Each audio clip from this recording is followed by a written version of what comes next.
Assalamualaikum warahmatullahi wabarakatuh. Hari ini kita akan lanjutkan pelajaran sejarah Indonesia. Materi kali ini adalah peran Indonesia dalam perdamaian dunia. Berikut indikator dan tujuan pembelajarannya.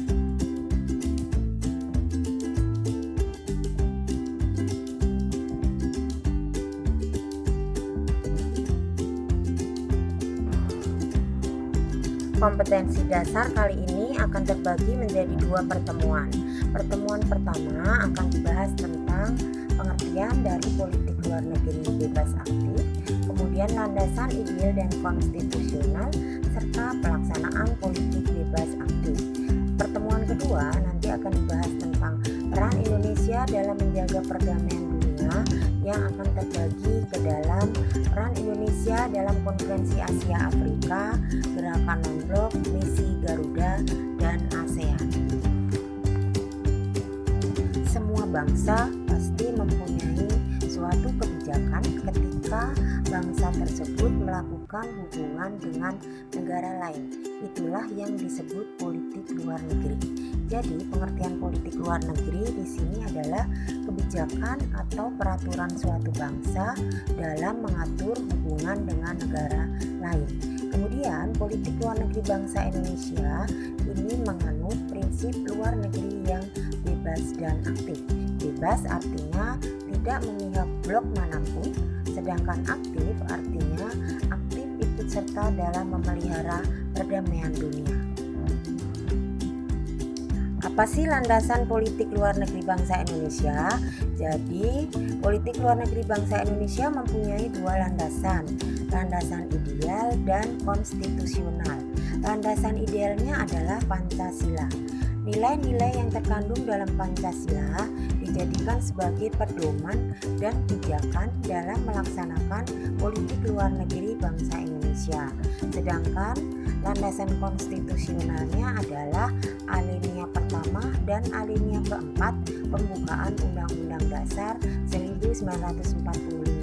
Alinea pertama berbunyi bahwa sesungguhnya kemerdekaan itu adalah hak segala bangsa, dan oleh sebab itu maka penjajahan di atas dunia harus dihapuskan karena tidak sesuai dengan pri kemanusiaan dan pri keadilan. Kemudian kalau alinea keempat itu bunyinya ikut serta melaksanakan ketertiban dunia yang berdasarkan perdamaian abadi dan keadilan sosial. Jadi, politik luar negeri bangsa kita berlandaskan kepada nilai-nilai Pancasila serta yang terkandung dalam pembukaan Undang-Undang Dasar 1945. Pembahasan selanjutnya adalah politik luar negeri bebas aktif dan pelaksanaannya. Jadi, secara resmi politik luar negeri Indonesia baru mendapatkan bentuknya pada saat Wakil Presiden Muhammad Hatta memberikan keterangannya kepada BPKNIP, Badan Pekerja Komite Nasional Indonesia Pusat, mengenai kedudukan politik Indonesia, yaitu pada tahun 1948. Jadi pada tahun 1948 bangsa Indonesia baru menetapkan bahwa politik luar negeri kita adalah bebas dan aktif. Bebas artinya tidak memihak blok barat dan blok timur yang pada saat itu sedang terjadi perang dingin. Kemudian politik luar negeri bebas aktif yang dipahami sebagai sikap dasar Indonesia yang menolak masuk dalam salah satu blok negara-negara superpower, menentang pembangunan pangkalan militer asing di dalam negeri, serta menolak terlibat dalam fakta pertahanan negara-negara besar. Namun, bangsa Indonesia tetap berusaha aktif terlibat dalam setiap usaha meredakan ketegangan di dunia internasional. Pembahasan selanjutnya adalah tentang pelaksanaan politik luar negeri bangsa Indonesia. Nah, pelaksanaan politik luar negeri bangsa Indonesia itu dibagi ke dalam beberapa masa. Yang pertama adalah politik politik luar negeri Indonesia masa demokrasi parlementer. Nah, pada masa ini prioritas utama politik luar negeri dan diplomasi Indonesia pasca kemerdekaan hingga tahun 1950 ini lebih ditujukan untuk menentang segala macam bentuk penjajahan di atas dunia, termasuk juga untuk memperoleh pengakuan internasional atas proses dekolonialisasi yang belum selesai. Jadi pada masa ini prioritas utama politik luar negeri bangsa Indonesia masih ditujukan untuk mendapatkan pengakuan dunia internasional atas kemerdekaan bangsa Indonesia. Selanjutnya, politik luar negeri bangsa Indonesia masa demokrasi terpimpin.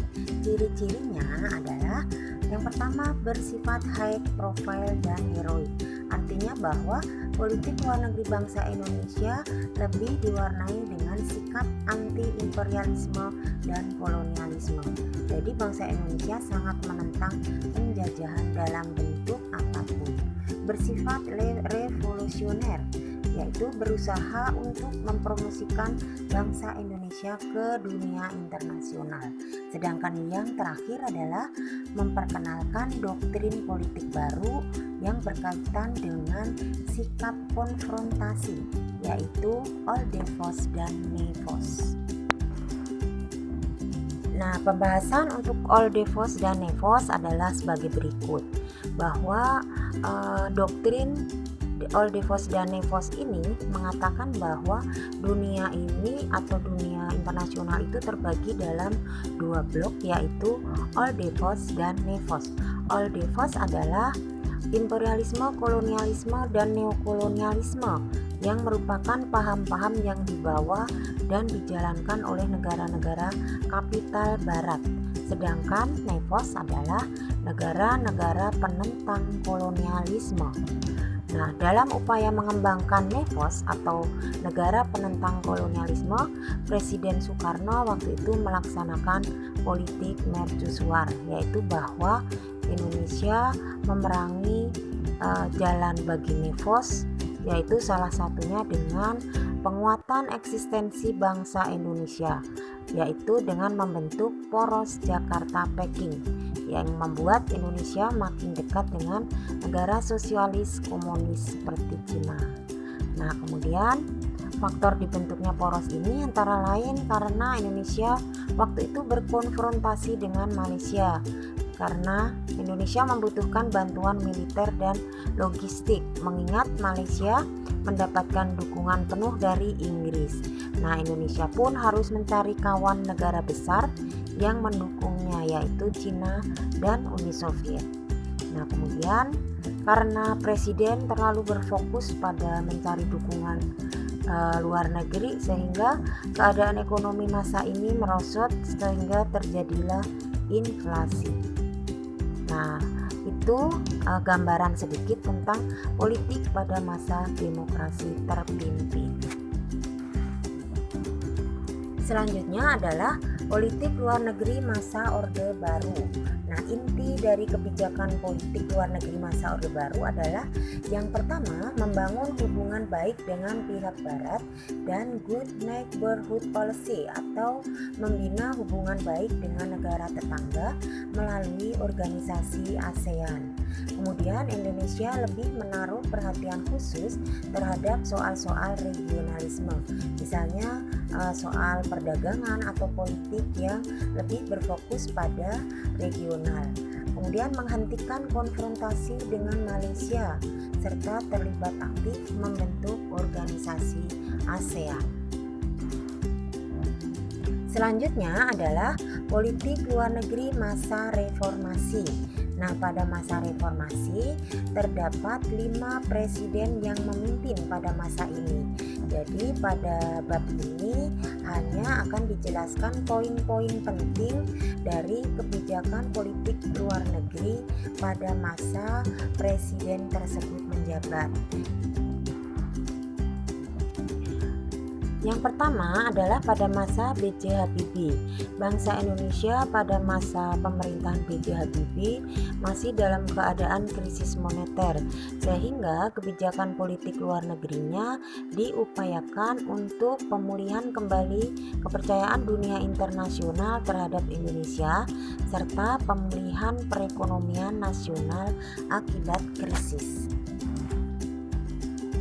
Selanjutnya adalah masa pemerintahan Presiden Abdurrahman Wahid. Nah, titik fokus dari kebijakan politik luar negeri Abdurrahman Wahid adalah masih mencari dukungan pemulihan ekonomi. Kemudian upaya-upaya menarik dukungan mengatasi konflik domestik atau konflik-konflik dalam negeri. Kemudian mempertahankan integritas teritorial Indonesia atau mempertahankan keutuhan wilayah Indonesia, dan hal yang tak kalah penting adalah demokratisasi atau memperbaiki suasana demokrasi di Indonesia. Itu adalah beberapa titik fokus atau inti dari kebijakan politik masa Abdurrahman Wahid. Selanjutnya untuk pemerintahan Presiden Megawati masih sama dengan kebijakan Presiden Abdurrahman Wahid, yaitu lebih memprioritaskan pada penyelesaian konflik-konflik di dalam negeri seperti di Aceh, Maluku, Irian Jaya, Kalimantan, dan Timor. Selanjutnya, kebijakan politik luar negeri pada masa Presiden Susilo Bambang Yudhoyono. Nah, terdapat 4 poin penting. Yang pertama adalah terbentuknya kemitraan-kemitraan strategis dengan negara-negara lain seperti Jepang, Cina, India, dan lain-lain. Yang kedua, terdapat kemampuan beradaptasi terhadap perubahan-perubahan domestik dan perubahan-perubahan yang terjadi di luar negeri. Yang ketiga, Indonesia mencoba menjalin hubungan dengan siapa saja, baik negara, organisasi internasional, ataupun perusahaan multinasional yang bersedia membantu Indonesia dan menguntungkan pihak Indonesia. Yang keempat adalah konsep trust, yaitu membangun kepercayaan terhadap dunia internasional. Prinsip-prinsip dalam konsep trust adalah unity, harmony, security, leadership, dan prosperity. Nah, prinsip-prinsip dalam konsep trust inilah yang menjadi sasaran politik luar negeri Indonesia di tahun 2008 dan selanjutnya. Yang terakhir adalah kebijakan politik luar negeri pada masa Presiden Joko Widodo. Nah, di sini ada 3 poin penting. Yang pertama adalah kepemimpinan dalam diplomasi internasional.